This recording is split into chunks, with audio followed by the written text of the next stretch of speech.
Everybody, welcome to Couch Report. I'm your host, RJ. As you can probably see behind me, I am not in Denver. I am on the shore of Maryland on a really beautiful lake, and it's a good Labor Day weekend. Not as good as some people are having out there at Dick's. We're going to be joined by a couple guests, starting with my friend Brian in a minute, but just want to say thanks for joining. If you have thoughts, comments, feedback, use hashtag Couch Report on your social media channel of choice, and we'll be sure to give you a chance to react and try to answer things. We're going to try to do this as much as we can going into fall tour for Phish and hopefully for other bands too. I want to thank Relics for helping us get the Couch Report out there, and to Jonathan Healy, our producer, who really helps keep this going. So we're going to call in to a couple people. I'll just be here on video, but I am at a place with children. Some children are sleeping, some are awake. You might see some in the background here, and that's part of what makes Couch Report authentic. But before the third night of Dick's, we wanted to come to you and talk to you a little bit about the weekend. So let's go to our first guest, Brian, who's on the phone. Brian, can you hear me? How are you doing, man? Hey, man. I can hear you. How are things? Things are great. It's absolutely gorgeous out right now. I'm sitting on my front patio having a cup of coffee, and we listened to some highlights over the weekend. Nice. So, Brian, this is your first Dick's run as a resident of Colorado. I know you've talked a lot about that and your journey out there, which is really exciting. I'm a couple hours ahead of you, so I'm having a beer. I don't know if you are. You're having coffee, but I hope you don't mind. But tell us about. I'll be there soon enough. Tell us about the Dick's vibes out there. It's been great. I mean, this is my third time doing the run out here. Like you said, first time as a resident, which really makes aspects of the trip easier. Not flying in and out, not having to worry about an early morning flight with a toddler is really, really nice. Yeah. But yeah, I mean, I love it out here. You've been out here, I believe, once or twice. And yep. It's the thing I've always loved about Dick's is it mixes a festival vibe with the amenities of a big city. And so you can go to breweries, you can go to world-class restaurants, you can go hiking up in the mountains, you can then come to lot around 3-4 o'clock, and it ends up just being this own little confined world. I love it out here, and this year, with everything that happened with Curveball, especially on Friday night, the vibe carried kind of a bit of an extra weight. Yeah. Definitely some rumblings through the lot about it. You were hearing people's survivor stories. I've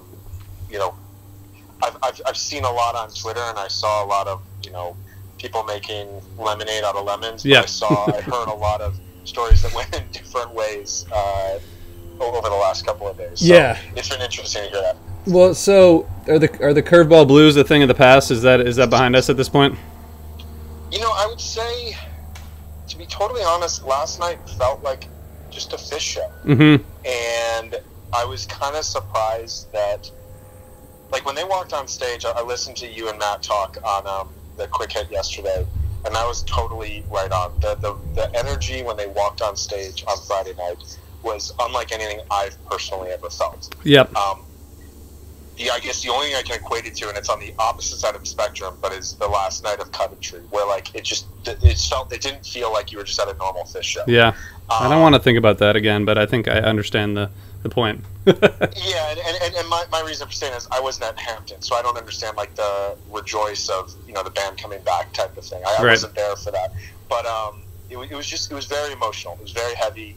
Obviously, playing Harry Hood's second song was a huge nod. I feel like if you're looking for a statement from the band, that was it. And then last night, being in the lot, going into the show, the crowd's reaction when the band walked on stage, I mean, it was definitely energized. I mean, it always is, but it didn't feel any more elevated than it did the night before. I feel like Friday was as much of a kind of deep breath, all right, let's get past this whole thing, from the band, from the fans as well. So tell us a little bit about last night. This first set I thought was really strong. I liked both sets, but the first set seemed particularly good. Sand opener and Down with Disease second. What did you think of the first set? What were a couple of your highlights? For me, I mean, the Down with Disease was far and away the highlight of the night, I would say, for me. I'm a sucker for jams, especially jams in really unique places. I am I'm the type of person who will never, ever, ever complain about a Dallas disease. Though, you know, there are shows where you're like, yep, they're definitely opening the second set with it tonight. Yeah. And it was cool to have it in a very unexpected spot and to have it jam the way that it did, as well as return to the song. It reminded me of kind of like 99 2000s versions that they were playing the first set. There's like one from Great Woods. Yeah. There's one from Allstate Arena in fall 2000 that like definitely gets out there, jams, and then comes back and reminds you you're in the first set. Beyond that, the Wolfmans really flirted with a true Type 2 jam for about 20 or 30 seconds, and I completely lost my shit in that moment. Yeah, I saw that too from home. I thought it felt like it was going. It did not feel like Wolfman's just for a second there. For a second, I was like, they've clearly modulated. They've gone into a different direction, and it got me really excited. And yet, it kind of felt like the theme of the overall night, where there was a lot more restraint than there was on Friday. And I would say, if there was anything I would be overly critical or like frustrated about with last night's show, is that they had these big opportunities to really jam. They were there, they were in the palm of their hands, and then they chose to stay a little bit more inside the box. And I think that was a Saturday night thing. I think that they may have been overthinking things a little bit, you know, just from my perspective of it. But Wolfman's was definitely a highlight, and then I would say Everything's Right, that again flirted going outside the box. I saw a great version in Austin. I kind of thought it was going to do something along those lines, but you know, good energy. People were definitely feeling it. Sand opener was awesome. Yeah, it did seem like a sort of Saturday night show, like you said. I was saying that this morning. No breaks. Or one break between the wedge and 2001. The rest were all segues, but sometimes that happens. You get the 8 to 10 minutes, and then it's the next thing, which happened with Fuego, Chalk Dust, Twist, Piper, until they got into the end of the set. So, it seemed like there was the Set Your Soul Free, though, we should say, as a second set opener. We knew we were going to a soul planet or with our spirit family somewhere this weekend, and it's a good place to be, man. That was like 18 minutes, and Trey's obviously just psyched about the song and comfortable playing it, and I thought that was really good. Yeah, it had kind of a similar sentiment for me to. I saw the 4th of July show back in 2014, and it was at SPAC. And it was kind of one of those moments where everyone kind of knew that a big Fuego, like the first ever Fuego jam, was going to happen early on in that tour. That was a good one. It was a song the band wanted to blow up, and obviously there was an amazing version of Set Your Soul Free from Bill Graham. But you kind of knew, like, all right, here's a standout run of the summer. This is going to be a second set opener that they're going to take for a ride. And it reminded me. It's an interesting song because they don't seem to be able to, at least to this point, to find their way into that like major key bliss jamming that we get in a lot of big jams. They seem to just explore a lot of terrain. I don't feel like any segment of the jam was resolved in any way. I feel like they would jam on an idea and then they'd move on. It felt very 2012-ish, like that Cubist type of jamming where like, here's an idea for like 3 to 5 minutes, and then here's another idea. I like that. You know, it sounded like a 2.0 type of jam to me in a sense. There didn't need to be a peak. I did feel like it still had legs, and I feel like that's just like the enduring theme of the show for me. Like, I was a little jarred when Fuego started, but I thought for, the 17, 18 minutes, I thought it was really quality. One thing I got to say, I was watching this show with my friend Adam last night and webcasting, and the Wolfman's peak, I felt like, I don't know if you noticed this, but it seemed like Trey like started going in this slightly different direction right during the beginning of the peak, and then he was like building up the peak, and it felt like Page kept going in like a different key or a different sort of with a different idea, and then Trey just kind of like brought it back to the end. Actually, no, sorry, it was either Jin or Wolfman's, but it felt like they were, like you said, almost 20 seconds of almost going Type 2 and then brought it back. I can't remember if it was Wolfman or Bathtub, but it felt like Page wanted to, and then Trey just brought it back to the end of the song. Might have been Jin, but I don't know. It's kind of interesting because they were so close in a couple places. Well, I feel like, because I heard that a lot throughout last night, and I feel like that speaks to, and I say this with as much hesitation because I truly feel bad for anyone who wasn't able to be at Curveball, obviously. I know you were feeling bad about being excited about Dicks. I was for a long time, and I think that, you know, I think about Friday night show, and I don't think that show happens the way that it happens without what happened at Curveball. I mean, yeah. It's the weirdest show to ever think about, like, would it have been as big as it was, you know, had they been coming off of this 3-day amazing festival? Right. But, you know, my point in saying it is the kind of the challenges they were running up against from a improvisational standpoint last night, where someone would go in one direction, the other band member would go in another direction, and the song would then end and they go to another song. Yep. Wasn't apparent at all on Friday night. Yep. And like, yeah, I think that's totally fair. Example is that Ghost into Cross-Eyed and Pains. Yeah, really good. When they brought in the Cross-Eyed Tease, like, it could have very easily just been a tease. A tease, yep. The band all latched onto it, and it just flowed perfectly. And then you heard it again in Carini, and in Light, and that's just a sign of, you know, a very big show, and I think that it's a sign of how rare that is to happen. Yep. And I don't know, I you know, like, going through the second set of last night's show, Piper definitely got to a really cool area. Fuego got to a really cool area. Yep. 2001 was almost 10 minutes, and there was just definitely like a moment where they could have just like easily gone into a peak, and they just kept grooving, and it was a great dance party. I mean, that venue is just a massive, you know, it's just made for massive dance parties. Yeah, it's huge, and the glow sticks are everywhere, and like the sound just like bounces off the walls and then like goes out into the ether, and a song like 2001 sounds really cool there. Yeah. But again, I feel like there was definitely some restraint, and maybe they just weren't locked up as much as they were on Friday nights, which is probably fair enough. And totally fair, yeah. So Brian, I think we're gonna give Tom Marshall a call in a second here. So I want to let you go back to your beautiful morning in Colorado. What is tonight a Sunday show not to be missed? I have a gut feeling that it is. I think that the way that they played last night was there was enough intentionality towards jamming and enough restraint that they were able to kind of rock out. They sound good. A lot of big songs on the table. You know, I feel like you could almost expect a huge Soul Planet, a huge Tweezer. There's Myke's song on the table, and there's a lot to be played. That if the flow is there, if they just want to, you know, extend a song around the next corner, see where it goes, and that's all on the table. I think it could very well be there. Well, I hope you have a blast, man. And there's I saw a tweet earlier this morning that "You Enjoy Myself" has only been played once at Dick's. I think our friend Arthur tweeted that, which I didn't realize. So there's that's totally true. It's kind of interesting, and through however many 7 or 8 runs at Dick's. So maybe that's on. I mean, like you said, a lot's on the table, obviously, but really good to talk to you, man. And I'm so glad you're there and having fun. Thank you for the call. It's great talking, and love what you're doing, man. And we'll look forward to catching up about this over the next couple of days. Absolutely, man. Talk to you soon. Have a great time. You too, man. Thank you. Later. Bye.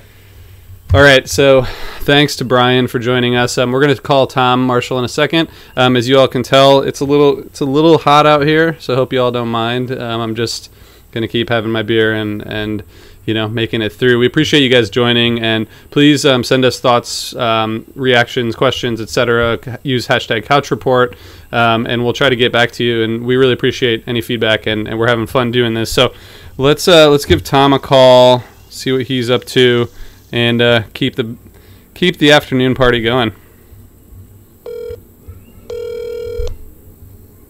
Hello, Tom. Hey, RJ. Hey, you're on Couch Report. Oh, you're doing Couch Report all by yourself. You're the only one that didn't come to Dick's. It's a sad joke, but true. It's sad. We miss you. But thank you for Couch Report. Yeah, no, thanks for joining. I appreciate you saying that. I do have some water in the background here, and it's you know, it's a beautiful day here, but yeah, it sounds like it's a pretty awesome weekend so far out there. Are you enjoying yourself? We just talked to Brian Brinkman, who gave us a little bit of a flavor of last night, but how are you doing? Are you enjoying the weekend? Oh yeah, very much. The weather has cooperated incredibly, and everything's beautiful. The music is just unbelievably good, and Denver is awesome. The fan base, it seems extremely happy, and I'm really happy. Good. Well, let's talk a little bit about sort of where we are now with Dick's. You saw, I think we saw Tahoe, and then I think you saw Camden and MPP, and then Dick's, right? Those are the shows you caught this summer? Correct, yeah. That was the sort of, you and I went out to Tahoe and caught the opener, and had a great time boating around, and yeah, that was cool. And it was kind of like, in terms of trends over the entire tour, now that we're here, kind of, at the end of the summer, beginning of fall. Yep. If you remember, up front was you and I were talking about Trey's Leslie effect and the Neutron, and yep. He was kind of like, it seemed like dialing in and experimenting with his rig, and like a lot of that was up front in the jamming, and we were wondering if maybe that would sort of trend through and become a thing and become the thing to watch. And it's interesting to me, it's sort of like all that is gone now, and I don't mean it's gone, but it's ingrained. It's kind of become part of his texture, and he's mastered all that, and like he's so comfortable with it that it's second nature. Yep. So now he can come out like sounding really badass, like that free, the Dick's opener one, and then also he can just comfortably press some buttons and then suddenly be like, have like that screaming British amp sound like in Sneaking Sally last night. Yeah, so you think he's sort of gotten more comfortable or gotten things sort of more in the middle, I guess, not as much on the extremes of playing with the new toys and integrating the new toys. It feels more balanced, maybe? I do, I think so. I think both Paige and Trey have sort of experienced technological upgrades in their rigs, and as such, with so many amazing toys, right at the cutting edge of technology, sometimes that shit might not sound natural or organic or whatever, if you mess with it too much. Yeah. And I don't think they are. I think it's just beautifully, swallowed up by the music now, and you kind of don't notice it, and that's the point. Yeah, you and I talked when we had the interview with Trey in June, which is still like such a great thing to go back to. He talked a lot about Paige's upgrades, and he was so impressed with the new tech that Paige is working with. That was like a big focus of our conversation. Exactly. Yep. And I'm watching Paige and watching where he is in the jams, and it's extremely prominent sometimes, and with different instruments. It's not always just the organ or the piano, which is so cool. Yeah, and so Tom, I know we were able to see one of the Merriweather shows together, and the lights to me, and I know we've talked about this a lot. Sometimes I actually had a dream, I don't think I told you this, a couple nights ago, that I was at a show and the lights almost came down on my head, and everyone was like, oh no, because I think I have like flashbacks from some of the shows, but it does feel like that, doesn't it? Well, it's funny you asked me this, talk about the lights, because I just happened to, for the first time in probably 2 or 3 years, have a nice sit-down talk with Chris Kuroda, who's been on the top of it wasn't an interview, it was just a friendly conversation, but reasserted that I need to have him on Under the Scales, because he was like, probably one of the top 5 people I wrote down first of people I wanted to interview. Yeah, and the fans would love that too. But your dream about the lights coming down on you, I totally, and I've seen too many Terminator movies or whatever, but I think it was Camden. I think there was I forget exactly what song it was, but the lights, it was where they first sort of came down, and then there was a split up in a melt, I think night 2 of Camden, where they came down again for a visit.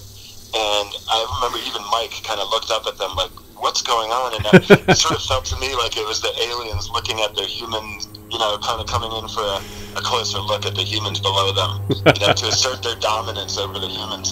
And since then, I've been like watching that whole light rig breathe. And I said that to Chris.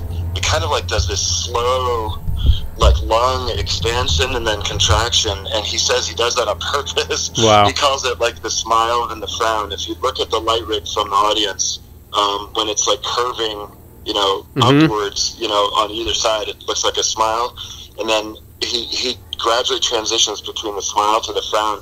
But to me, that was looking like, a big alien up there filling its lungs up. So anyway, the lights are amazing, and he's incredibly excited about it. And so it was really fun talking to him. There's so much technology. He's got his lights exactly where he wants them, and it's really fun. And again, it's one of those things that, it's not there to make anyone, like Trey's effects, to make anyone say, ooh, look at that, or listen to that. It's just to sort of subtly throw you off a little bit. Mm-hmm. Like when it's just gradually starts tilting this big structure up there that's not really supposed to move. Right. And I think it kind of like throws off your balance a little bit in a good way. Yeah, definitely. Well, Tom, I want to talk a little bit about the songs this tour, and I know there was one last night that you were particularly happy about hearing, but it's interesting. I think we've talked about this a little bit, but a lot of songs, newer songs that you've written have played a big role in this tour, particularly Everything's Right. We've heard Thread. Last night you got Shade. There's so many others that I think that you guys have written over the past 4 or 5 years that have played big roles this tour. Is that something that stands out to you at all, or is that like does that just kind of blend in given how many songs you have in the rotation?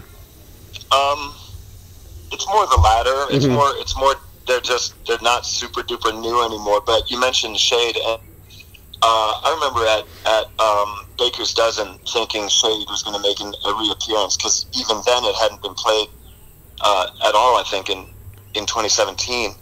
And so this is a long sort of welcome reappearance for me for Shade, which Trey and I, we always have these like talks about what's our best song we've ever written. Right. And Shade, I kind of always throw in there, and he of course has Waste. I think we've come to agreement that, and this is a side topic, but basically if you want to know what Trey and I think our best song that we've ever written, and everything, it takes into account everything. Like people that come up to you and say, did you write the lyrics for blank? That song is almost always bouncing around the room. It's amazing to hear. And in a way that epitomizes Phish. You know what I mean? The music, the lyrics, everything. Yep. And so Trey and I, like, we've shaken hands on that. Like, that's the best song we've written. Isn't that kind of funny? Yeah, and I think you mentioned that to me before. Also having lasting sort of shelf life, but also, a broad appeal. Right? It's something that everyone can enjoy, even if you're not like a diehard fan, but also the diehard fans at this point enjoy it too. Yeah, exactly. And I think that kind of is what was going into our definition of best song. Like if someone came up to me and said, what is your favorite song you've ever written for Phish? My answer is often Pebbles and Marbles. Mm-hmm. But last night I might switch that now to Shade, because I was with a guy who doesn't see a lot of Phish, a good friend of mine, but he's only seen a few shows, a handful of shows. He had no idea what Shade was. And I kind of was watching him, and he was absolutely blown away. And then a lot of people turned around and came up and kind of patted me on the back about that song. So it was like Shade. Trey and I were saying Shade is Waste all grown up. Yeah, that's awesome. Well, it was only the 6th time it's ever been played by Phish. Is that right? Yeah. Twice in 3 times in 2015, twice in 2016. So the last time played was more than 2 years ago from the Gorge in 2016. Oh wow! I've only seen it live once, and I forget where that was, but it was that. Yeah, all the other times I've been on Couch Tour. Yeah, that's amazing. Well, this version was good. I was reading the looking at the history, the song history, which I know you give some input into those on Fishnet for Shade. And this, Philip Zerbo is the one who did this one, but he said the opening chords of Shade are eerily reminiscent of Standing on the Moon, which I think is kind of an interesting comparison to sort of, later dead masterpieces. So it's good company to be in, whether you agree with that comparison or not. And that's... Oh, I agree completely that it's good company to be in. Whether or not it rises to that, I mean, that's an honor to even hear that. But something funny is that for the moon, maybe he was thinking, because the lyrics in there are south of the border and over the moon. Right. Kind of, maybe it biased him a little bit thinking that. But I'm glad he said that. That's nice. Thanks, Phil. Yeah, maybe just because we're on this topic, I think people think, and I think the Fishnet history says this as well, this is sort of one of the most clear sort of songs about love. Is that Is that sort of, is that pretty clear to you? It's kind of, I think, the best love song that I've written, and prior to that, it was Waste. Mm-hmm. And Waste is the one, I think I told you. Waste, by incidentally, is Trey's and my agreement that that's our second best song. Yeah. But Waste is the one that everyone comes up to and says that that's been their wedding song, which is amazing. And Dave Matthews agrees too. Yeah, he didn't say about getting married to it, but he does play it, which is cool. Right. But I'm hoping that Shade surpasses that someday. Who knows? That's awesome. Well, I hope you're enjoying the great versions of Everything's Right, because I really enjoy the lyrics of that song. I love when they play it. Trey clearly is having a blast playing that song, so it's just cool to see that song so frequently. These first sets have been killing me. They're so good. The first sets of both nights, and Everything's Right. I mean, that was a stellar version. Yeah, let's talk about the set list a little bit. I wanted to ask you your opinion. I think people would be curious. Do you think that the first night that the band had something to prove coming out of the sort of Curveball fiasco, which again, I think everyone knows now, I think through various sort of reporting and opinions and whatnot, that the band did everything they could, the band and management, I think, did everything they could to try to keep Curveball on, so they were as crushed as we were, if not more, I think, right?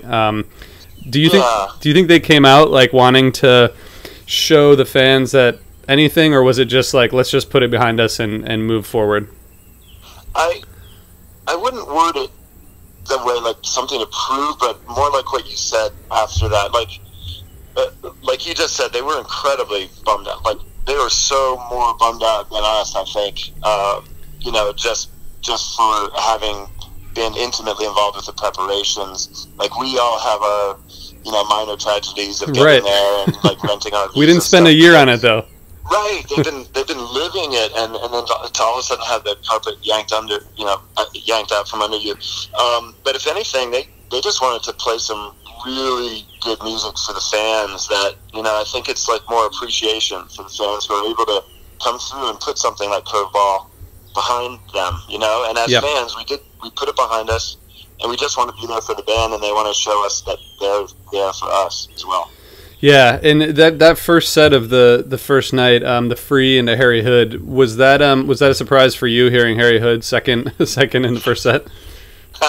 Well, you know me, I don't really know what our first set songs and what aren't, but I knew that Harry Hood was not a first set song, so immediately everyone, and kind of the whisper word, it was maybe that's going to be the gimmick, is that it's a second set first. And sure enough, that kind of became the truth, right? Yeah. As it progressed. Yeah. So we got, he gave us two first sets. Two second sets in one night, which is nice. Yeah, definitely. I know that the first night, the Free Harry Hood and What's the Use, which made another appearance, which is just great to see, and Blaze On, all those songs. It seems like Blaze On appears a lot in Colorado, but that set was really good. The Ghost and the Cross-Eyed, and it had a nice, beautiful segue. Did you like the light, the closing second set light from Friday night? That seems to be that was Matt's favorite from Friday night, which is rare to hear a huge long jam at the end of the show these days. Light to me, yeah, that was the I immediately knew I'm going to have to go back and re-listen to that one many times. That one's going to be, but I had lots of. The first night I was next to a guy who recognized Eminem's Front before me in the Free, which, to my chagrin, he was more of a noob than me. And he was that's come and join the party. Yeah, and I was you're right. And it was kind of, Eminem's Front is sort of the perennial request that the band will just never play. As an audience joke, totally. Inside joke with the audience. But there was definitely a young lust. Right before Light, they played Mercury, and at the end of Mercury, before the final ending part, he was definitely doing the David Gilmour riff from The Wall. Young Lust, that song. Nice. Yeah, I love that song. That's a great riff. It was so great, and then the Light, the way that ended was just phenomenal. So yeah, that was a really stellar opening Dick's for me. It was incredible. So, Tom, the one interesting thing, we've been talking about this on HF Pod, and I know that people have seen pictures on Instagram, I think, and Twitter, the 1906 collaboration with Amphibian and you. It's really cool what you guys are doing, and it seems like, based on what I've seen, people are having a good time. I've seen a couple people, posting pictures with the 1906 canisters with the Amphibian on it. So that's kind of cool. Yeah, thanks for mentioning it. Yes, absolutely. Everyone at 1906, which is a cannabis edibles company in Denver, and my friend Peter Barsoom is the founder of the company, and I interviewed him on another podcast, State of the Garden, another Osiris podcast. And he and I, he's got so many Phish fans in his company, and he wanted to do something for Dick's, and we came upon this Amphibian collaboration. It's been so incredibly nice of them, and the cool thing is they have this Bliss tent. It's like the Bliss Lounge. It's kind of a Moroccan-themed lounge where you can just come and chill out, and they have like the wind rushing through it. It's really nice and cool, and pillows and tapestries and stuff. And so I was hanging in there, and really it's just sort of it's really, they give away like glasses, and I see their hat everywhere now, and I think the collaboration's going really well. It's really cool and great, super high quality product from these guys. That's awesome. Well, yeah, and we're hoping to partner with them on more stuff. It's just really cool. The Amphibian angle too is interesting because I know that that's a project that you started 15 to almost 20 years ago now. Yeah, I guess 1998 was like when it. Oh wow! So actually 20 years. Yeah, when life was first breathed into the Amphibian concept, and now it's like being revived. Like, this is cool. And there's whispers about a new album, which is kind of cool. I think we got a lot of songs written. It's like getting them to the album, getting them done in the studio. That's the hard part. It was cool to hear you and Scott Metzger reminisce on Under the Scales about Amphibian. I thought that was pretty cool.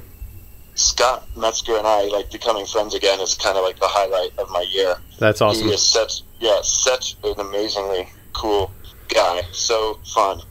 It's so nice, and I'm so happy that J-Rad is doing so well for him. Yeah, man, amazing! What a juggernaut that thing is. Yeah.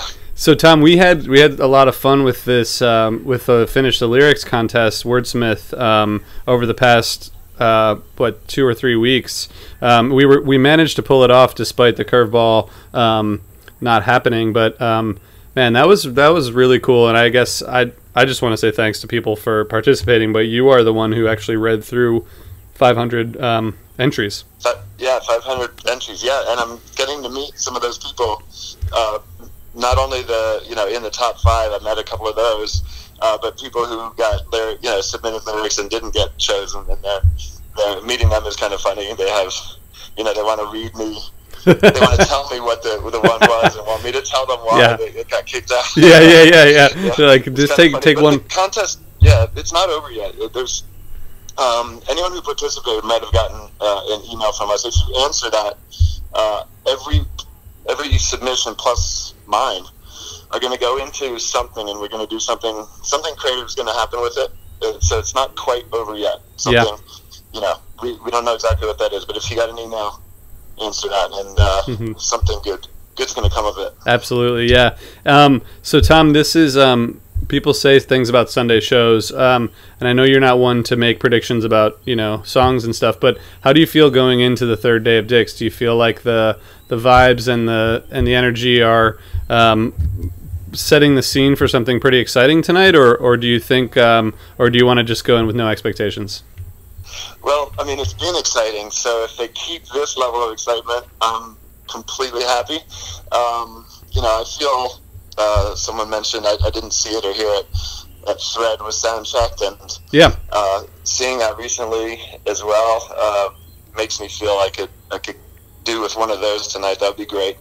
I think Fishman and Trey love that ending part, the You're Alone part. Right. Kind of like that heavy metal guitar. So that would be cool. Just happy to be here. Really, that's sort of my main message. That's amazing. Well, thanks for taking time out of the day. I know you got a busy day. Hope you have fun out there. And, yeah, we'll talk to you soon, man. Absolutely, RJ. Thanks for doing this. And, yep, see you soon. All right, man. All right. Bye. Bye-bye. Cool. So thanks, Tom, for joining. We're gonna call one more person who I believe has seen every Dick's run that Phish has played. So we want to get some perspective from Myke Lawn Memo Menio, who does 2 podcasts on the Osiris Network. The Daily Soundcheck, which is, if you haven't seen it yet, it's he runs through every soundcheck in Phish history that's available. But he also does a podcast with Aqueous, a band that's from Buffalo, where he's from, and he interviews the band. And if you're a fan of Aqueous and you haven't heard All In with Aqueous, you should check that out. You can find out all the stuff we're doing on osirispod.com. We hope you guys are enjoying this. We're sort of winging it here with phone calls, and I'm trying to just keep the studio vibe going. So hope you all are entertained. But if you're not, you can tweet at us or send us messages and tell us about that.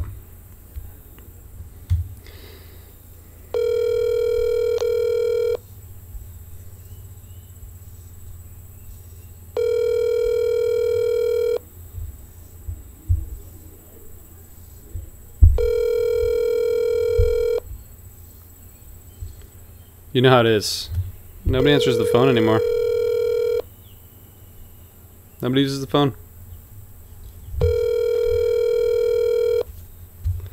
All right, we're going to try... We'll try Myke again in a minute or see if he calls back. But one thing I want to say is this is the... I think this is the 7th run that Phish has done at Dick's in a row. 11, 12, 13, 14, 15, 16, 17, 18. Amazing energy every time, and I don't know if it's if it's something about just getting away. Like on the HF Pod, we've talked at times about the getting out of the East Coast. You know, whether it's Europe, West Coast, Colorado runs. It just seems like they are so comfortable there. They're having so much fun.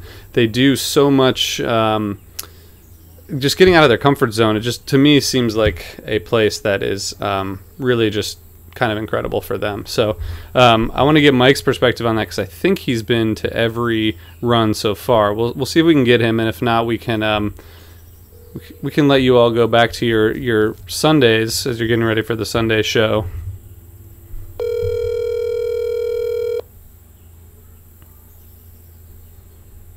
We're going to try Myke one more time. My man. Myke. What's up? How are you? What's going on? You are live on Couch Report. How are you doing, man? Good. Hello, everybody. And good to hear RJ's beautiful voice there. It's so smooth and silky.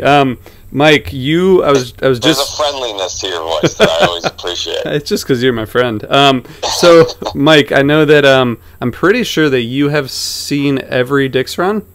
That is correct. That's amazing. So, since 2000... Yeah, I was thinking about that the other day. That's a lot of money, but it's been worth every penny. So this is the 8th Dick's run in a row. And almost, it's interesting thinking about, like, I see Merriweather shows. There's been Mexico. MSG, almost every cool venue that they play, or that what feels like a yearly tradition, is not, but Dick's is. There's always breaks, but not with Dick's. No, and the fact that it's always Labor Day and it's always at the end of the tour, it's pretty much the best way to end summer. So it would be very difficult for me to miss one. Yeah. It just feels like that's how I end summer now. So. Well, let's not focus on the amount of money that you've spent, because you would have spent it on something else anyway. Yeah, and I would probably pay double to relive all of it. So good point. Yeah, opportunity cost of reliving it. It was a good investment. I'm fine with the return. Well, Myke, how's the helmet? The helmet's good. It's been pretty nice for show temperature, so the sweating has been okay. Yeah, good. But it's been good. Yeah, it's good weekend. I've needed it a couple times, so very happy to have it at all times. You never know what's going to happen. You don't. You got to have the helmet. And Diana's with you, right? She is, but she's downstairs. I'm laying in bed dying. Cool. Well, tell her that we all said hi.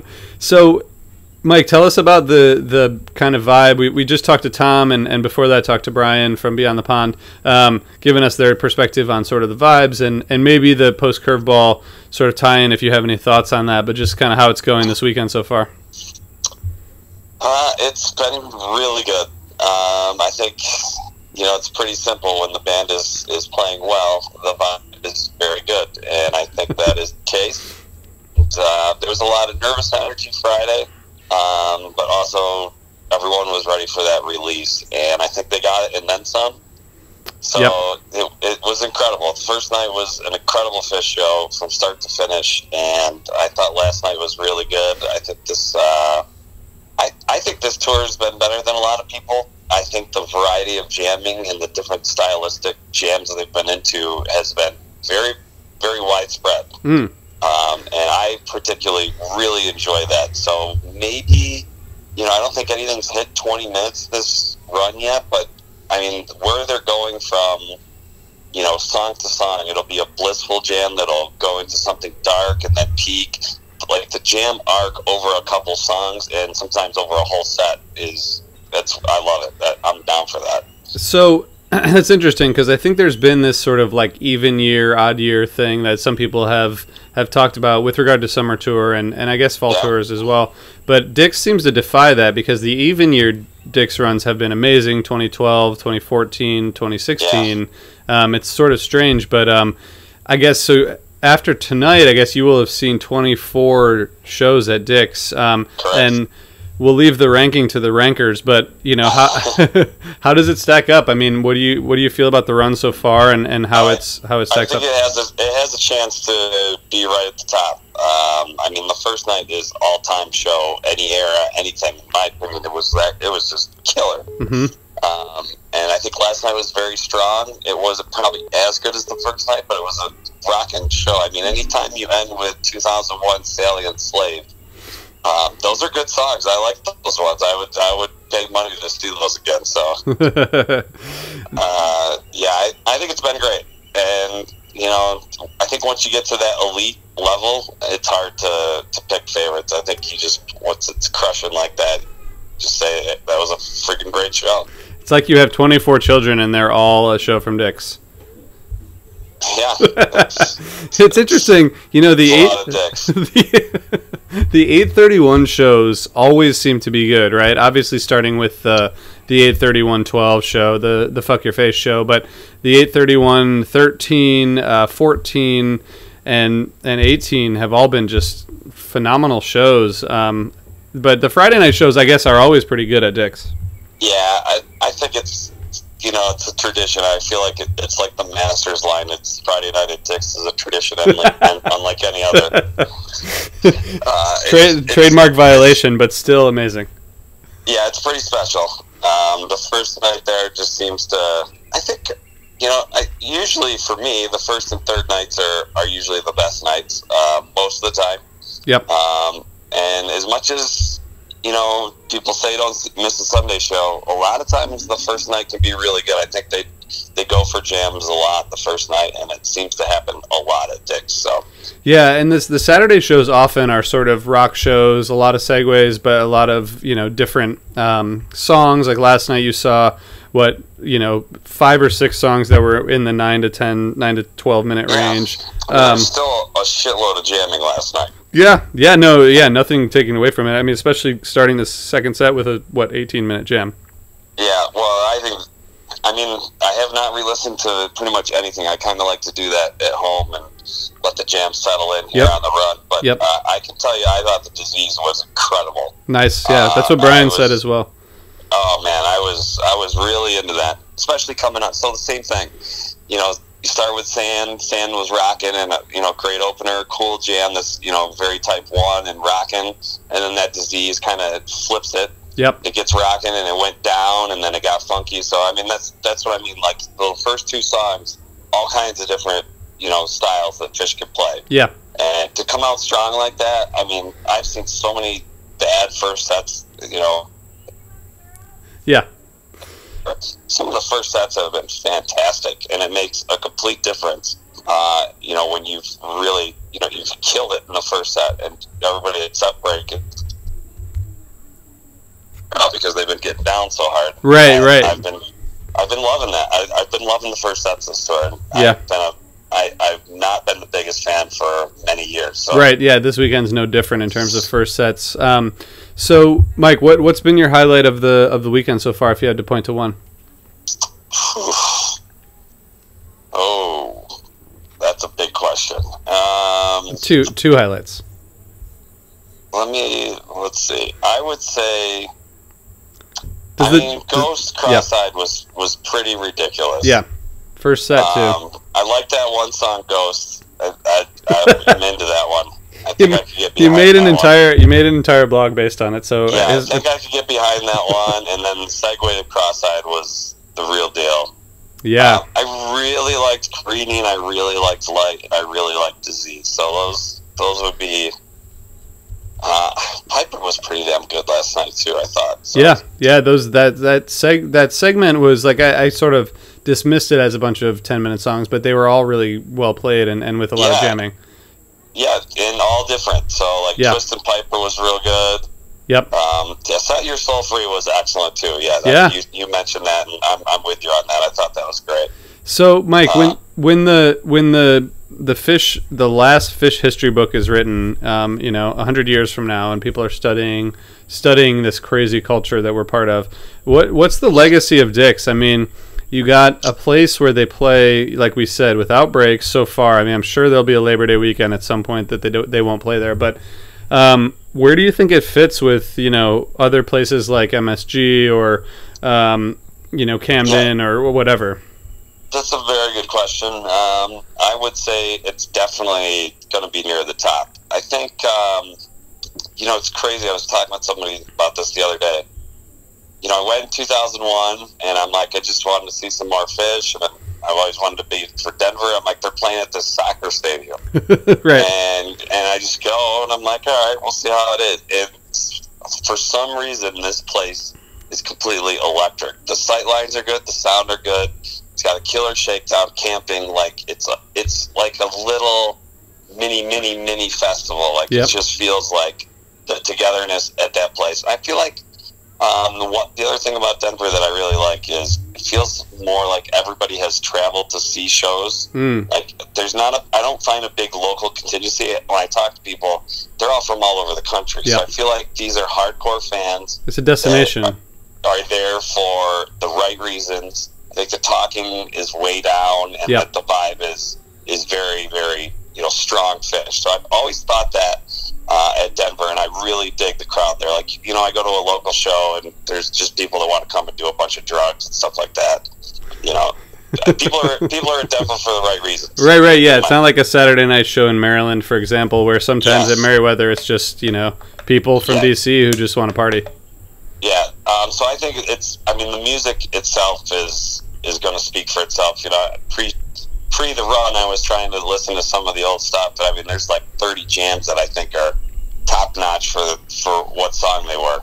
So now you're adding on 2 other great shows. So I think it's going to be right up there. MSG is going to be very difficult to top, and of course the place is in Vermont to have so much history, but it's going to be right up there. Yeah.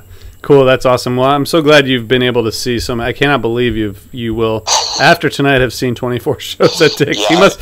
Do the people who work at the vending and stuff, are they like, oh hey, what's up, helmet guy?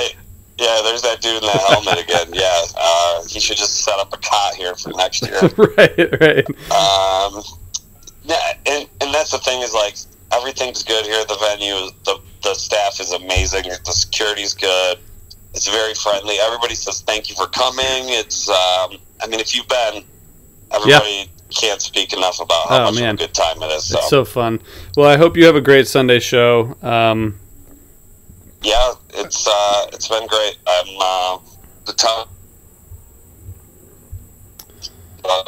gonna for the ship. Yeah, it takes a toll on my ass. It does take a toll. You broke up a little bit, but I think you were saying that it takes a toll on you, and you're going to pay for it later. Yeah, we're getting old, man. Yeah.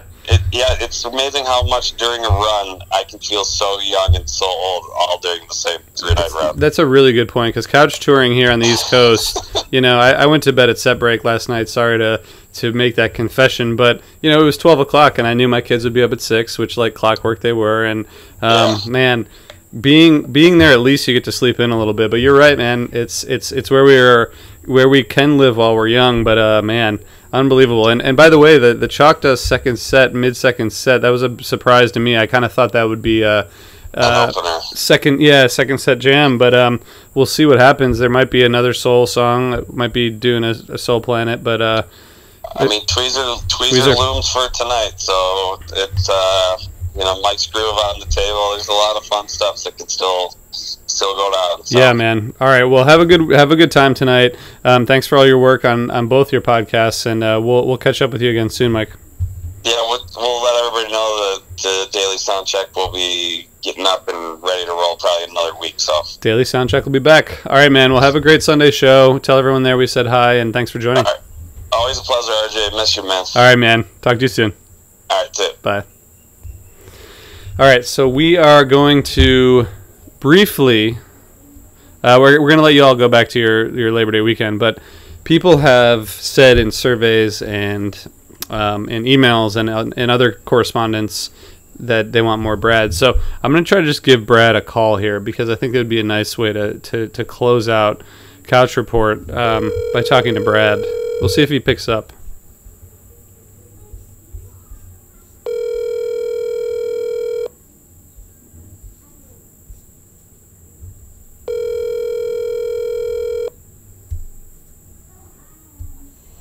What's up, Dougie? Brad, you're live on Couch Report. Oh, hi. How are you, friend? I thought we talked to Myke, Lawn Memo, we talked to Tom, we talked to Brian Brinkman, and we're nearing the end of Couch Report, but so many people have been just wanting more Brad that I figured that it would be a good way to close it out to call you up. How you doing, brother? Good, man. How's it going with you? It's going well. Good conversations. Have you been able to catch some of the weekend? I have. I've caught them on the free stream via Curveball Pass. Yeah, definitely. So one thing that we haven't talked about on the podcast, on the HF Pod at least, is Brad really got the winning end of the Curveball cancellation, if you can look at it that way, because a week before you realized you had a work conflict and that you weren't going to be able to get out of, and we were like, Brad, we cannot believe that you're missing this amazing weekend. Yeah, it was really so difficult. I even filed like things with the court to try to move something that I had to attend so I could go to Curveball, and the court denied it. They denied it because they knew. They were like, don't waste your time, man. They're probably like Twiddle fans. The judge was probably like, nothing against Twiddle from us. Brad, you and I went to Dick's together in 2014. You've been to Dick's more than I have. I mean, what's your impression been of the last two nights, and particularly coming out of the Curveball cancellation? Yeah, it's not unexpected. So I guess it's expected that they really haven't done anything to acknowledge it or say thank you or sorry, or you know what I mean? Because that's not really what they do. So and I'm glad. I think it's cool. We're all moving on. But I thought night one was just a smoker. I mean, it was just amazing, right? And then night two, I felt yesterday was like kind of more average. I mean, obviously a 17-minute down with disease in the second slot is an average, but yeah, it's pretty crazy. But in general, right? It had your Brad's famous twist Piper combo in the second set. So famous. They just belong together, and that was definitely the highlight for me last night. It's really Myke has stood out. The recordings even on live Phish sound just amazing, and I know that they've got the whole place or the whole organization or whatever, the band, everybody really knows what they're doing at Dick's now because they've been there for so long and it's just dialed in. I think they're comfortable there, and it's just packed every time now. Yeah. It's crazy, right? I guess there was talk of tickets available night one, but it still looked packed from the couch. Yeah, I agree. And man, such great vibes there. When I remember the first show in 2014 that you and I saw there with Simple, and I mean that whole weekend was great. But my greatest like sort of reflection on Dick's is just how you can go anywhere in the whole place and have a great time. Like you and I went to the back at times. We were like closer to the front at times. You're up in the stands. I mean, no matter where you are, it's just an awesome venue. Yep. Yeah. That one. What was it? The second night, the Saturday that we did together in 14. Yep. We had like friends in the first couple rows of a back corner. yeah. We could just jump back and forth from the field to the. And I mean, that was really one of the best. I've gone with my wife Kylie, and we've just sat like mid stands and just enjoyed it. Everybody around was amazing. I've been in front of the soundboard. Everywhere. It's just a great place. It's really great. Do you have any specific predictions or hopes for night 3? Never miss a Sunday show. I mean, do you think they're gonna do something different, or you just think it'll be a rocker? Or, I mean, what's your expectation? Yeah, I'm not sure. It's I don't really have anything like that's gonna stick out right now. I'd love to hear like a Contact or something. Obviously from something from June to like from a while ago. But I just imagine they'll at least Trey will say something, maybe like a thanks for everybody. Not so much referring to Curveball, but just thanking everybody, because that seems to be what he does. And I don't know. Yeah, it's really it's great to see everyone still having a great time, and one little hiccup or curveball, if you will, that's bad. Stupid. But doesn't throw this train off the tracks. But, well, Brad, one question I have for you. I haven't actually thought about this too much, but do you have any early predictions for Halloween at this point, like in terms of cover albums, or are we just gonna like just be totally surprised as usual? Yeah, no, I don't. I mean, I don't.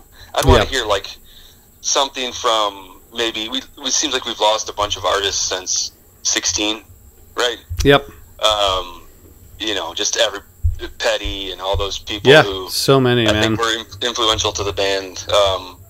Obviously not in Aretha, but maybe something along those lines. Who knows? Maybe it'd be hilarious if they did like a greatest hits album of some sort. Yeah, well, I think people have talked about that before, like a jukebox sort of thing. Right. Damn the Torpedoes, the Petty album. To me, like I hadn't thought about Petty, but oh, really? Yeah, that would be amazing. I mean, that to me, that's one of the best. It's one of my favorite albums. My favorite Tom Petty album. That's like because it has all those classics on it. But man, playing Petty would be awesome. I mean, I don't know who's doing the vocals on "Don't Do Me Like That" and "Refugee" and "Here Comes My Girl," but wow, that would be pretty special. Definitely Myke, right? Definitely Myke. Definitely Myke. After "You Sexy Thing," he's basically like he's the awesome lyric guy from now on. Well, Brad, thank you for joining. I'm glad I was able to catch you. Me too. I hope you're having a good Labor Day weekend, brother. Yeah, you too. Thanks for calling, and I know you're riding this one solo, but I'm sure it's going to be awesome. I hope so. Thank you for your vote of confidence. Tell the family I said hello, brother. Thanks, man. All right. Bye, everybody. Bye. All right, everyone. So I think that wraps up the Couch Report for Dick's Night 3. Appreciate you joining. As I said at the beginning, please let us know what you think. Use the hashtag Couch Report on any of your social medias. Let us know what you're thinking about Halloween covers. And we hope you enjoy this. We're going to keep doing it. We have a bunch of stuff planned for fall, and we really appreciate you tuning in. We appreciate Relics and our producer, Jonathan Healy, for helping us put this together. And I hope you all had fun. And I hope you all have a great Labor Day weekend. Be safe. Have fun. Watch Phish. Be with your families. There are so many kids running around here. I'm going to go find out what's going on in here. But until next time, thank you for tuning in. And check out everything we have going on at osirispod.com. Thanks for tuning in. Take it easy.